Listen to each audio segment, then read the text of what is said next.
আজকে স্বাধীন সার্বভৌম বাংলাদেশ, আজকে আপনাদের ধরা হয় ধরা যৌবন। আপনারা একে অপরিণামদর্শী না বুঝে শুনে যে সমস্ত বিষয় সামনে এনে জনগণকে প্রশ্নবিদ্ধ করছেন এবং আত্মঘাতমূলক সিদ্ধান্তের দিকে নিয়ে যেতে চাচ্ছেন জাতিকে, আমরা মনে করি কারণ আমাদেরই রাজনীতি ব্রিটিশদের সাথে হয়েছে, আমাদের রাজনীতি হিন্দুত্ববাদের সাথে হয়েছে, সমান্তরাল প্যারালাল রাজনীতি করেছে আমাদের পূর্বপুরুষেরা, ভুল করেননি। যে সর্বশেষ স্বাধীন নবাব, বাংলা বিহার উড়িষ্যার সর্বশেষ স্বাধীন নবাব, তার আজকে শাহাদত বার্ষিকী। তাকে যখন 23শে জুন পলাশীর প্রান্তরে যখন কথিত যুদ্ধের নাটক যুদ্ধের মাধ্যমে পরাজিত করা হলো, তখন তিনি মুর্শিদাবাদ ছেড়ে যেতে বাধ্য হলেন, তার শিশুকন্যা জোহরা সহ তার পরিবারকে নিয়ে নৌকা যোগে। পথিমধ্যে যখন রাত্রি যাপনের জন্য তিনি রাজমহলের একটা মসজিদে আশ্রয় নিলেন, দুঃখের সাথে বলতে হচ্ছে সেই মসজিদের মোতোয়াল্লি দানেশ ফকির তার সাথে বিশ্বাসঘাতকতা করল। বিশ্বাসঘাতকতা করে মালদহের ফৌজদার মীর জাফরের ভাই দাউদ খানের হাতে সপরিবারে তুলে দিল। দাউদ খান কি করলো?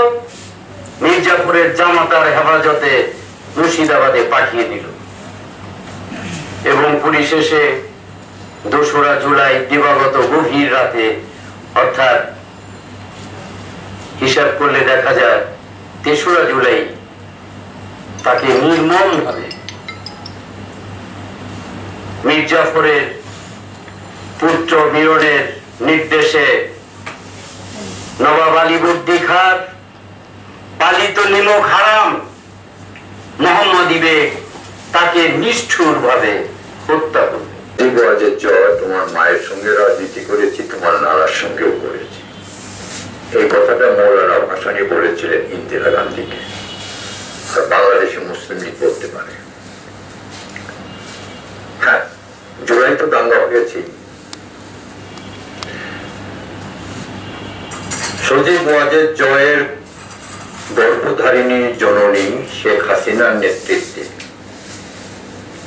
আওয়ামী লীগ, যুবলীগ, ছাত্রলীগ এবং রাষ্ট্রীয় বাহিনীগুলিকে লেলিয়ে দিয়ে যদি জুলাই মাসে তারা দাঙ্গা না করতেন ছাত্র জনতার উপরে, তাহলে শেখ হাসিনার পতন হতো না। পরিবর্তন হতো হয়েছে। দেশে মুসলিম লীগের বিরুদ্ধে রাজনৈতিক আন্দোলন হয়েছে, আমরা প্রচার করে দেশেই ছিলাম, পালাইনি। হোসেন মোহাম্মদ এরশাদের বিরুদ্ধে আন্দোলন হয়েছে, তিনিও পালাননি। আপনারা পালালেন কেন? আপনারাই দাঙ্গা সৃষ্টি করেছিলেন। জুলাই মাসের আন্দোলনটা একটা রাজনৈতিক আন্দোলন। এই দেশের ছাত্র জনতা এবং সাধারণ মানুষের পুঞ্জীভূত ক্ষোভের বহিঃপ্রকাশ। এবং যেহেতু তাদের লক্ষ্য এই দেশ ত্যাগ করেছে, সুতরাং এই বিপ্লবের যে চেতনাটা ছিল, সেই চেতনাটা কিন্তু আজকে ম্লান হয়ে গেছে। আমরা যারা মুসলিম লীগ করি, বাংলাদেশের সকল রাজনৈতিক দলের নেতা কর্মীদের সাথে আমাদের একটা পার্থক্য আছে।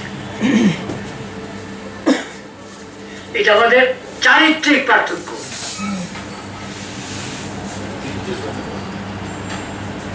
আমি আমার কথা বলি, আতিক সেনের কথা বলি, পুরানো যারা আছে তারা এবং যারা নতুন এখন যারা মুসলিম লীগ করতেছেন যারা আসছেন, তাদের কাছে তারা সবাই রূপ লালসার ঊর্ধ্বে। আমি এবং আতিক সাহেব জীবনে বাংলাদেশে, পাকিস্তানের কথা বাদ দিলাম, পাকিস্তানের সময় আমি অবশ্য সক্রিয় রাজনীতি করি, বাংলাদেশেও রাজনীতি করার সুযোগ, রাজনৈতিক সুবিধা ভোগের সুযোগ আমাদের কাছে এসেছে। আল্লাহ রাব্বুল ইজ্জত আমাদেরকে লোক সম্বরণ করার তৌফিক দিয়েছেন। আমিন, আলহামদুলিল্লাহ।